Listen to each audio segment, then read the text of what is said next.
Bush did 9/11. The Rothschilds rule the US Mint. Investigate reptilian crossing guards. The tap water's making the freaking frogs gay. The Rode VideoMic GO was created with one fundamental flaw. And that is, it doesn't have the tinfoil hat.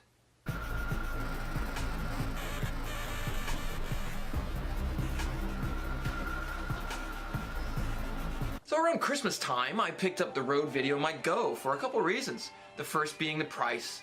At around $60, it was a very, very good deal in my opinion, and I even considered picking up a couple of them. At this point, I'm glad I didn't.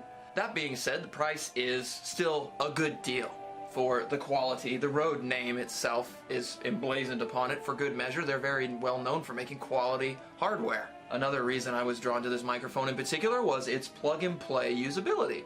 There's no batteries to worry about charging or turning on or turning off or losing or plugging in or any of that kind of thing. It's all directly phantom powered through the cable here, which may actually be one of the issues with it in the long run, but we'll get to that. And it does produce good sound. That is not what this criticism is about. The quality of the microphone itself is very good for the price, and it does do a very good job of picking up sound just where you want it to. But it also has a tendency to pick up a lot of other things. And what do I mean by other things? Well, I mean basically everything. Everything in the form of interference. Now this happens primarily with Wi-Fi. It's a very standard feature today to have Wi-Fi built into DSLRs. It makes it incredibly easy to pair it with devices and control them remotely. A lot of people use them just for direct uploads right to the internet or the Insta. It picks up so much pops and statics and little sawtooths, and it is a major drag to shoot anything from a serious production to just fuck it, just birds or your cat in the yard. And then hear this. Yeah. It's mesmerizingly distracting, and it is incredibly difficult in post-production to remove. It does vary. Sometimes it's easy enough for me to cut it out, and sometimes it's unusable. I've lost a lot of footage because of this issue. So, let's just get to the point then. We've heard what my camera sounds like now. We've heard what the Rode VideoMic GO sounds like unfiltered. And now I will show you a little trick that I really, really honestly hope helps you.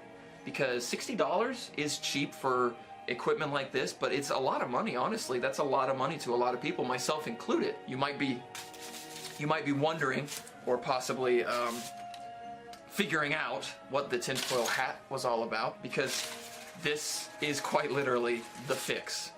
So let's get into it. Okay, so the essence of this fix is the principle of using aluminum foil to shield sensitive electronics, much in the way that I was just shielding my brain from the reptilian overlord. If we study the cable for a short amount of time, we'll realize that there's a pretty intense coil that's built into it. This is, you know, for a lot of reasons, saving of space, but one of the reasons it was built into a different application of wire was in the car radio antenna, because it is more effective at picking up radio signals. So let's prepare our workstation and get the unnecessary things out of the way. Oh, the Andy Sidaris collection? I wonder how this got in here. So in my testing, I found that there are two possible culprits for this interference. The cable, as I just explained, which is theoretically a good source of radio interference, but also more close to home, the back part of the microphone itself. I found that wrapping this area yields pretty good results in blocking out a lot of these unwanted frequencies. So we're going to get ourselves a decent piece of aluminum foil. This should be good enough. We don't really need a whole lot. In fact, I believe in less is more in a case like this. So I'm going to try to do this as cleanly as possible. It's been a while since I've rolled anything, so this might not come out perfect.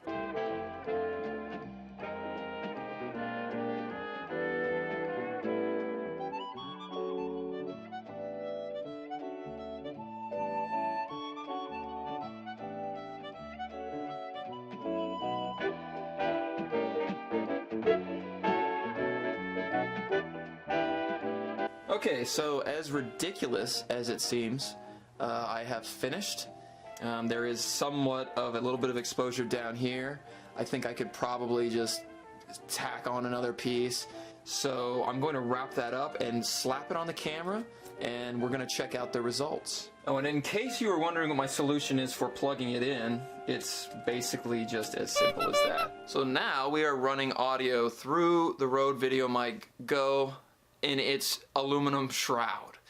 So hopefully we're not going to hear any interference whatsoever, because I did pretty much triple wrap it. The cord is unwrapped, however, so that should be interesting to see. That about wraps it up, no pun intended. We had a lot of fun playing around with aluminum foil, or as the good folk at Rode would probably pronounce it, aluminium. Be sure to like and subscribe if this video helped you out a lot, and leave a comment explaining your adventures in wrapping shit like a mummy.